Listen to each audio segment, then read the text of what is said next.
Hello dear students. So guys चलिए discuss करते हैं magnetic field inside a long solenoid. हमारे पास एक लॉन्ग सोलेनॉइड है। सोलेनॉइड क्या होती है? देखिए, जब हम किसी कॉपर वायर को किसी सिलेंड्रिकल पाइप के ऊपर हेलिक्स की फॉर्म में लपेट देते हैं और ये जो स्ट्रक्चर बनता है इसे कहते हैं सोलेनॉइड। राइट, मतलब वायर ऐसे चलेगी बिल्कुल ऐसे लपेटे लेते हुए, इसे सोलेनॉइड बोलते हैं। और एक छोटी सी अच्छी सी सोलेनॉइड बना लेते हैं हम लाइक दिस। और ये जो लपेटे हैं इसके पास पास होने चाहिए, ज़्यादा दूर नहीं होने चाहिए। और इस सोलेनॉइड के अंदर हमारा जो करंट है वो इस तरीके से चल रहा है गाइस। और अब करंट की डायरेक्शन क्या है ये देखिए, गया वापस आया, फिर इधर से ऊपर से अंदर गया, फिर ये इधर। तो हमारा जो करंट की डायरेक्शन है वो भी हमें पता है। और राइट हैंड रूल लगाकर हम इसके अंदर मैग्नेटिक फील्ड किस तरफ ये बना रही है, इधर बना रही है। तो मैग्नेटिक फील्ड इसमें इधर से ऐसे निकलेगा, वापस जाएगा, फिर घुसेगा, इधर से निकलेगा, उधर से घूम के जाएगा, फिर आएगा। ओके, तो हमारा जो मैग्नेटिक फील्ड की डायरेक्शन है वो कुछ इस तरीके से है। This is the direction of magnetic field. ये हमारा मैग्नेटिक फील्ड है सोलेनॉइड के अंदर। मान लेते हैं सोलेनॉइड में लपेटों की जो संख्या है, number of turns per unit length n है। n क्या है? Number, let n be the number of turns, let n be the number of turns per unit length। एक यूनिट लेंथ में हमारे लपेटों की संख्या n है। और सोलेनॉइड के अंदर लपेटे, अगर इसकी लेंथ हमें पता है, टोटल लेंथ, तो उस लेंथ की हम मल्टीप्लाई n में करेंगे तो टोटल लपेटे आ जाएंगे, टोटल टर्न्स आ जाएंगे। हमारा टारगेट क्या है गाइस? हमारा टारगेट है सोलेनॉइड के अंदर यहां एक पॉइंट है P। इस पॉइंट P पर हम मैग्नेटिक फील्ड फाइंड आउट करना चाहते हैं। ये पॉइंट P है। तो इस पॉइंट P पर मैग्नेटिक फील्ड निकालने के लिए हम एम्पियर सर्किटल लॉ की हेल्प लेंगे। और एम्पियर सर्किटल लॉ में हम क्या करते थे भाई, पॉइंट हमारा एम्पीरियन लूप पे आना चाहिए। एक एम्पीरियन लूप ड्रॉ करेंगे। ये एक हमने एम्पीरियन लूप लिया, this is an Amperian loop. और ये एम्पीरियन लूप हमने कैसे बनाया थोड़ा सा समझा देता हूं आप लोगों को। देखिए, अंडरस्टैंडिंग अगर बेटर है ना आपकी, और एक बार आपको डायग्राम समझ में आ गया तो कोई भी आप टॉपिक कर सकते हैं। डायग्राम, ये जो चूड़ियां आप दिखाई दे रही है इनको मान लीजिए आप नंबर ऑफ टर्न्स। ओके, और जो एम्पीरियन लूप है, एम्पीरियन लूप हमारी कौन सी है? ये वाली एम्पीरियन। ये तो बड़ी है, यहाँ पे हमने छोटी रखी है, ये छोटे वाली है, सोलेनॉइड से छोटी है। यहाँ सोलेनॉइड छोटी पड़ रही है और ये लूप बड़ी पड़ रही है। तो थोड़ा सा अंडरस्टैंडिंग बनाइएगा आप। इसको मानिए कि ये हमारा यहाँ से ऐसे निकला, ऐसे गया, फिर ऐसे, और फिर इसके अंदर को। तो लूप का केवल आपको एक पार्ट दिख रहा है, ये वाला, ये लूप का एक पार्ट दिख रहा है। बाकी लूप कहाँ है? ऊपर, इधर और इधर। अब आपको क्या देखना है कि लूप के अंदर करंट ऐसे जा रहा है, इधर से घूम के नीचे आ रहा है। लूप के अंदर कौन सा करंट गया? ये करंट गया। क्या ये करंट भी लूप में जा रहा है? नहीं, लूप तो ऊपर है। लूप कहाँ है? लूप ऊपर है। तो ये जो करंट है इससे हमारा कोई लेना देना नहीं है। ये जो अंदर एंटर हुआ इस करंट से लेना देना है। और देखिए, हर लपेटे में करंट, ये इधर गया, फिर घूम के आया, फिर इधर गया, फिर इधर गया, फिर इधर गया। मतलब कितनी बार करंट ने लूप में एंट्री किया। क्योंकि हम इसमें क्या फॉर्मूला यूज करते हैं, एम्पियर सर्किटल लॉ क्या कहता है कि लाइन इंटीग्रल जो मैग्नेटिक फील्ड का होता है वो क्या होता है? म्यू नॉट टाइम्स होता है टोटल करंट।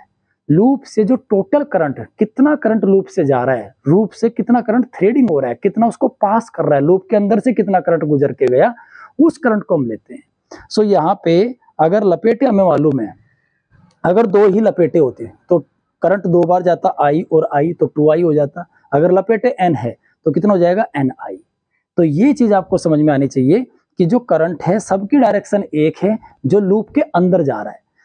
लूप हमारी ये है ऊपर की ओर। सो चलिए अब आगे डिस्कस कर लेते हैं और इसमें लगाएंगे अब हम Ampere's law. So guys, according to Ampere's law, the line integral of magnetic field B dot DL is equal to mu naught times total current. Total current, एक यूनिट लेंथ में नंबर ऑफ टर्न्स कितने हैं? n है। मान लेते हैं इसकी जो लेंथ है वो L है, ब्रेथ इसकी B है। तो इस एल लेंथ में कितने टर्न्स होंगे लूप के अंदर जो टर्न्स है वो कितने हैं, N L. So total current कितना आएगा हमारा, एक लपेटे में आई करंट है और लपेटों की संख्या कितनी है, एन एल। भाई एक यूनिट लेंथ में एन है तो लेंथ कितनी है टोटल लूप की, एल है। तो इस एल लेंथ की लूप में कितने लपेटे हैं, एन एल। ओके, तो हमारा टोटल करंट हो गया एन एल, और आई को लिख लेते हैं आगे, बोलने में थोड़ा अच्छा लगता है, N L I. Okay, N L I ये टोटल करंट है। नाउ लाइन इंटीग्रल है गाइस, तो इसको भी डिवाइड करेंगे, 4 पार्ट में डिवाइड करेंगे। इसका नाम रख लेते हैं A, B, C and D. Okay, A से बी तक का अलग, बी से सी तक का अलग। सो ए से B, B dot D L plus B से सी तक का अलग करेंगे, line integral B dot D L plus C से डी तक का अलग रखेंगे, B dot D L plus D से ए तक का अलग रखेंगे, and this is B dot D L. और कितना होना चाहिए, म्यू नॉट इंटू में टोटल करंट कितना है, एन एल आई, ये हमारा टोटल करंट है। ओके, तो ए से बी तक देखिएगा, ए से बी इस रीजन में मैग्नेटिक फील्ड हमारा, क्योंकि सोलेनोइड काफी लंबी है, बहुत लंबी सोलेनोइड है, तो इस रीजन में और जो नंबर ऑफ टर्न्स है बहुत नजदीक है, तो यहाँ पर जो मैग्नेटिक फील्ड है आउटसाइड द सोलेनोइड ये 0 होता है। ओके, यहाँ मैग्नेटिक फील्ड देखिए इस तरफ है, और हमारा जो बी से सी वाला एलिमेंट है, ये वाला जो पोर्शन है इसकी और मैग्नेटिक फील्ड की डायरेक्शन कितनी है, यस 90 डिग्री के एंगल पर है दोनों। तो यहाँ पर देखिए, यहाँ तो बी 0 हो गया, बी 0 होने की वजह से तो हो गया 0 भैया, प्लस यहाँ क्या है, यहाँ बी डी एल कोस 90 बन गया ये भाई, इसके साथ मैग्नेटिक फील्ड का एंगल कितना है, 90 डिग्री, प्लस सी से डी। अभी यहाँ पे अगर मैं एलिमेंट लूँ कोई डी एल, ठीक है, तो यहाँ ये डी एल की डायरेक्शन इस तरफ है, मैग्नेटिक फील्ड भी इसी तरफ है, यहाँ 0 डिग्री एंगल है। सो ये हो जाएगा बी डी एल कोस 0 प्लस आगे फिर एंगल कितना है, 90 डिग्री, डी से ए तक का जो सेगमेंट है और मैग्नेटिक फील्ड दोनों के बीच में एंगल कितना है, 90 degree. So guys B D L cos 90 is equal to mu naught N L I. Okay, तो कोस 90 ये भी 0 हो गया, कोस 90 ये भी 0 हो गया, तो क्या बचा, केवल b को बाहर ले लेंगे यहाँ से, और integration of dl is equal to mu naught N L I. Integration of dl का मतलब क्या है, c से d तक की लेंथ, भाई c से d तक की लेंथ वो कितनी है, l, तो ये बन गया हमारा b into L is equal to mu naught N L I. यहाँ पे क्या करेंगे गाइज, L से L हमारा डिवाइड हो जाएगा, तो finally magnetic field inside a solenoid mu naught N I, this is the magnetic field. और याद रहे N क्या है, number of turns per unit length. कई बार क्वेश्चन में क्या करेगा, टोटल नंबर ऑफ टर्न्स दे देगा, कैपिटल N की वैल्यू दे देगा, राइट। कैपिटल N की वैल्यू जब देगा तो हमें क्या चाहिएगा फॉर्मूले में, स्मॉल n, मतलब लेंथ से डिवाइड करके स्मॉल n आ जाएगा, number of turns per unit length, small n is equal to capital N upon L, this is the number of turns per unit length. ठीक है, तो ये हमारा हर पॉइंट पर है। एक चीज और याद रखेंगे, सोलेनोइड के अंदर जो मैग्नेटिक फील्ड होता है वो यूनिफॉर्म होता है, यूनिफॉर्म मतलब एक जैसा होता है, बिल्कुल ऐसे एक जैसा मैग्नेटिक फील्ड मिलेगा हर जगह पर, और पैरेलल मिलेगा। मैग्नेटिक फील्ड की जो डायरेक्शन होती है इनसाइड ए सोलेनोइड वो पैरेलल होती है, राइट। हर जगह एक जैसा मैग्नेटिक फील्ड है, तो अंदर इसके एक जैसा मैग्नेटिक फील्ड है, बट जैसे ही एंड्स पर हम पहुंचते हैं तो एंड्स पर मैग्नेटिक फील्ड की स्ट्रेंथ आधी हो जाती है। तो यहाँ अंदर तो मैग्नेटिक फील्ड है म्यू नॉट एन आई, इतना है जी, तो बाहर एंड्स पे कितना होगा, mu naught N I by 2, उधर भी कितना होगा एंड्स पर, एंड पर mu naught N I by 2, ये होगा। अगर इसका ग्राफ बनाना पड़ जाए, किसी आइडियल सोलेनोइड का ग्राफ अगर हमें बनाना पड़े, आप स्क्रीनशॉट ले लीजिए। तो ग्राफ कैसे बनाएंगे, ग्राफ देखिए।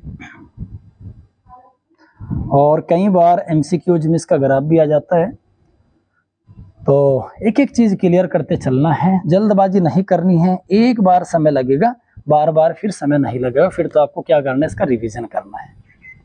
तो ये अब इसका ग्राफ देख लेते हैं। This is the magnetic field.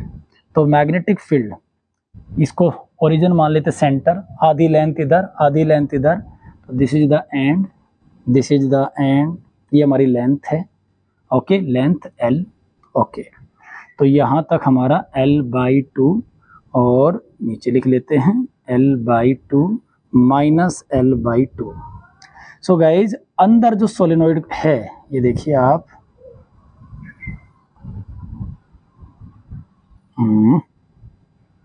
ये बन जाएगा हमारा कुछ इस तरीके से।